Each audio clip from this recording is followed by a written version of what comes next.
Hi అండి. ఇక్కడ నేను స్కర్ట్ నాడలకి కొంచెం కొత్తగా క్రియేట్ చేసి కుట్టాను.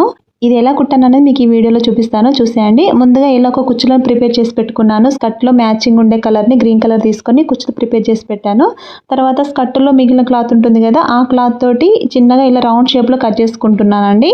ఈ విధంగా రౌండ్ షేప్ కట్ చేసుకున్న తర్వాత మళ్ళీ మధ్యలోకి సెపరేట్ చేయాలండి. ఓన్లీ నెట్టెడ్ క్లాత్ తోటే కాకుండా లోపల షార్ట్‌ని కూడా వేసి నేను స్టిచ్ చేస్తున్నాను. ఓన్లీ నెట్టెడ్ తోటి వేస్తే ఏంటంటే అంత లుకింగ్ ఏమి కనిపించదు. షార్ట్‌ని వేస్తే కొంచెం డార్క్ కలర్‌లో మంచిగా కనిపిస్తుంది.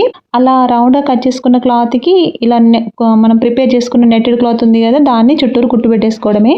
నేను ఈ వీడియోలో చూపిస్తున్నట్టుగా మీరు కుట్టేసుకుంటే సరిపోతుందండి. మధ్యలో చిన్నగా ఇట్లా కటింగ్ ఇచ్చేసి ఆ ప్లేస్‌లో నాడబెట్టే విధంగా కుట్టు పెట్టేసుకోవాలి మనము. మీకు ఈ వీడియోలో చూస్తే క్లారిటీగా అర్థమవుతుందండి. నేను చెప్పిన దానికంటే కూడా ఈ విధంగా కుట్టేసుకోవడమే. ఇప్పుడు ఇంకొకటి కూడా ఎలా కుడతానో చూపిస్తున్నాను చూడండి. షార్టన్ క్లాత్‌ని అండ్ నెట్టెడ్ క్లాత్‌ని ఇలా జాయిన్ చేసేసుకొని మనం ముందుగా ప్రిపేర్ చేసుకున్న నెట్టెడ్ క్లాత్‌ని ఈ విధంగా చూపిస్తున్న విధంగా కుట్టు పెట్టేసుకుంటే సరిపోతుంది. ఈ ప్యాటర్న్ అనేది ఓన్లీ స్కర్ట్స్ నాడలకే కాకుండా బ్లౌజ్ డోరీస్‌కైనా పెట్టుకోవచ్చు. లేదంటే పిల్లల ఫ్రాక్స్ కూడా ముందు ఇలా వేలాడేలాగా కూడా పెట్టేసుకొని ఈ విధంగా కుట్టుకోవచ్చండి.